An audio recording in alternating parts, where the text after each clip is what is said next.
Hi friends, నా పేరు ప్రతాప్. మీరు చూస్తున్నారు Pratap tech Telugu channel. Friends, ఈ వీడియో వచ్చేసి దీనికి ముందు వీడియోకి ఇది వచ్చేసి కంటిన్యూషన్ వీడియో అనమాట. పోయినసారి వీడియోలు ఎంత ఎక్కువ అవుతుందని చెప్పేసి నేనైతే దాన్ని ఏ ఇంటిమేషన్ లేకుండా అక్కడితో అయితే సడన్గా అయితే స్టాప్ చేయడం జరిగింది. సో ఈ వీడియోలో వచ్చేసి దాని కంటిన్యూషన్ అనమాట. నాకు ఆ వీడియోలో వచ్చేసి చివరిలో ప్రాబ్లం అయితే వచ్చింది. నేను కనెక్ట్ చేసిన లైపో బ్యాటరీ అనేది అక్కడ ఫాల్ట్ ఉందన్నమాట. అది పనిచేసే బ్యాటరీ కాదు, అది డెడ్ అయిపోయింది. కాబట్టి నాకేమైందంటే ఇక్కడ ఈ రెండు ఎల్ఈడీలు అయితే గ్లో అయినాయి ఆ వీడియోలో. కానీ నిజానికి మనం మంచి బ్యాటరీ కనెక్ట్ చేసినప్పుడు రెండు లైట్లు అయితే ఒకేసారి అయితే ఎలాగో అనమాట. ఇక్కడ చూడండి, మీరు రెడ్ చూస్తుంటే బ్లింక్ అవుతుంది, చూడండి, రెడ్ లైట్గా అయితే బ్లింక్ అవుతుంది. ఇలా అయితే అవ్వకూడదు అనమాట. అదే మళ్ళీ మీరు నేను ఎప్పుడైతే బ్యాటరీ కనెక్ట్ చేయలేదు, బ్యాటరీ కనెక్ట్ చేయనప్పుడు ఓకే, బ్యాటరీ కనెక్ట్ చేశాక మీకు ఓన్లీ ఒక్క ఎల్ఈడీ వెలగాలి. ఒకటి ఛార్జింగ్ వెలిగేటప్పుడు రెడ్ వెలగాలి, ఫుల్ అయ్యాక బ్లూ వెలగాలి. అంతేగాని ఒకటి ఆల్రెడీ ఆన్లో ఉండగా ఇంకోటి లైట్గా వెలగడం లేకపోతే బ్లింక్ అవ్వడం ఇలాంటివి అయితే జరుగుతుంటే మీ బ్యాటరీ అనేది ఫెయిల్ అయినట్టు అనమాట.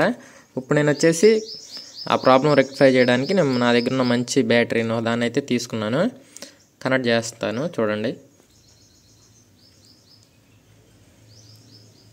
చూడండి, నేను బ్యాటరీ కనెక్ట్ చేశాక ఇక్కడ మీకు ఓన్లీ రెడ్ ఎల్ఈడి ఒకటే వెలిగిందనమాట. మీరు బ్లూ చూసుకున్నట్టయితే అసలు గ్లో అవ్వడం కానీ బ్లింక్ అవ్వడం కానీ అలాంటి ప్రాబ్లం ఏం లేదు. ఇలాంటప్పుడు ఈ బ్యాటరీ మంచిదని మనం అర్థం చేసుకోవాలి. అదేవిధంగా మీరు బ్లూ వెలిగేటప్పుడు రెడ్ వెలిగేటప్పుడు బ్లూ అట్లా అయితే లైట్గా వెలగడం అలా అయితే జరగకూడదు. అప్పుడు మీరు బ్యాటరీ అయితే డెడ్ అయిపోయిందని అర్థం చేసుకుని బ్యాటరీ అయితే చేంజ్ చేయాలి. ఇప్పుడు చూడండి, రెడ్ వెలుగుతుంది కదా, అంటే నా బ్యాటరీ ఛార్జింగ్ కండిషన్లో ఉందని అర్థం. ఫుల్ అయ్యాక ఆటోమేటిక్గా బ్లూ ఎల్ఈడీలోకి అయితే చేంజ్ అయ్యిద్ది. అది కూడా మీకు చూపిస్తాను. ఈ బ్యాటరీ ఛార్జింగ్ ప్రాసెస్ అనేది మీ తీసుకున్న బ్యాటరీ ఎంఏహెచ్ యొక్క ఆధారంగా మీకైతే టైం అయితే తీసుకునేది అనమాట. మీరు తక్కువ ఎంఏహెచ్ బ్యాటరీ యూజ్ చేస్తే తక్కువ టైంలో ఛార్జ్ అయిపోయింది. ఎక్కువ ఎంఏహెచ్ అంటే కెపాసిటీ ఎక్కువ కాబట్టి ఎక్కువ టైమే తీసుకునేది. ఇప్పుడు నేను తీసుకున్న బ్యాటరీ అయితే 2000 mAh బ్యాటరీ, చాలా ఎక్కువ కాబట్టి ఎక్కువ టైమే పట్టిద్ది. కాబట్టి నేను ఛార్జింగ్ ఫుల్ అయ్యాక బ్లూ ఎల్ఈడీలోకి ఎలా స్విచ్ అవుతుంది అనేది అయితే చూపిస్తాను డైరెక్ట్. చూడండి ఫ్రెండ్స్, ఇక్కడ బ్యాటరీ అయితే ఫుల్గా ఛార్జ్ అయిపోయింది. కాబట్టి నాకు ఇక్కడ బ్లూ కలర్ అయితే ఎల్ఈడి గ్లో అయింది. అయితే ఛార్జింగ్లో ఉన్నప్పుడు రెడ్ కలర్ అయితే గ్లో అయింది కదా, అప్పుడైతే ఛార్జింగ్ ఫుల్ అయిపోయింది కాబట్టి మనకి బ్లూ కలర్ అయితే గ్లో అయింది.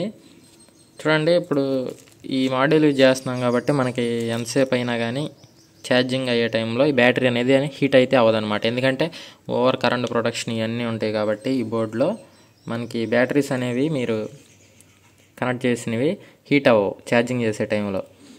మీరు ఇలానే ఛార్జింగ్ అయ్యాక కూడా వదిలేసినా కానీ ఇది హీట్ అనేది ఏం అవ్వదన్నమాట. ఎందుకంటే ఓవర్ ఛార్జింగ్ ప్రొడక్షన్ కూడా ఉంటుంది కాబట్టి మీకు ఇది కట్ ఆఫ్ అయిపోయిద్ది.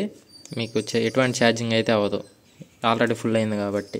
సో ఇది యూజ్ చేయడం వల్ల అది మీకు బెనిఫిట్. మీరు ఇక్కడ చూసుకున్నట్లయితే ఓన్లీ బ్లూ కలరే వెలుగుతుంది, మీకు రెడ్ కలర్ బ్లింక్ అవ్వడం అలాంటిది ఏం లేదనమాట. రెడ్ కలర్ బ్లింక్ అవుతుందంటే అర్థం ఏంటంటే మీ బ్యాటరీ లోపల ఓపెన్ అయిపోయిందని అర్థం. ఒకవేళ మీరు బ్యాటరీ కనెక్ట్ చేసింది ఓపెన్ అయిపోతే చూడండి, రెడ్ కలర్ అయితే బ్లింక్ అయ్యిద్ది. ఒకవేళ మీ బ్యాటరీ లోపల షార్ట్ అయిందనుకోండి, చూడండి నేను ఈ రెండు షార్ట్ చేస్తాను. షార్ట్ చేస్తే మీకు రెడ్ కలర్ లైట్ బ్లింక్ అవ్వకుండా కొంచెం బ్రైట్గా వెలిగిద్ది అనమాట. చూడండి, నేను ఈ రెండు షార్ట్ చేసాను కదా, ఇప్పుడు ఓపెన్ చేస్తే మీకు అలా బ్లింక్ అయితే అయ్యిద్ది. మళ్ళీ మీరు ఈ రెండింటిని టచ్ చేస్తే మీకు అట్లా ఫుల్గా అయితే వెలిగిద్ది అనమాట, రెడ్ కలర్ బ్లూతో కలిపి. మీరు ఇలా అయితే బ్యాటరీ ఫాల్ట్ను కూడా ఐడెంటిఫై చేయొచ్చు ఈ మాడ్యూల్తో. చూసారు కదా ఫ్రెండ్స్, ఇది ఈ వీడియో యొక్క సెకండ్ పార్ట్. ఎలా ఉందో కామెంట్ చేయండి. ఈ మాడ్యూల్స్ కనుక మీకు కావాలంటే నేను డిస్ప్లే మీద మన వాట్సాప్ స్టోర్ నెంబర్ అయితే ఇస్తాను, దాంట్లోకి వెళ్ళి మీరైతే వీటిని ఆర్డర్ చేసుకోవచ్చు కావాల్సిన వాళ్ళు. వీడియో కనుక నచ్చినట్లయితే సబ్స్క్రైబ్ చేసుకోండి, లైక్ చేయండి. అలానే మీకు ఏమన్నా వీడియోకి సంబంధించిన డౌట్స్ ఉంటే కామెంట్ చేయండి ఫ్రెండ్స్. సరే, బాయ్.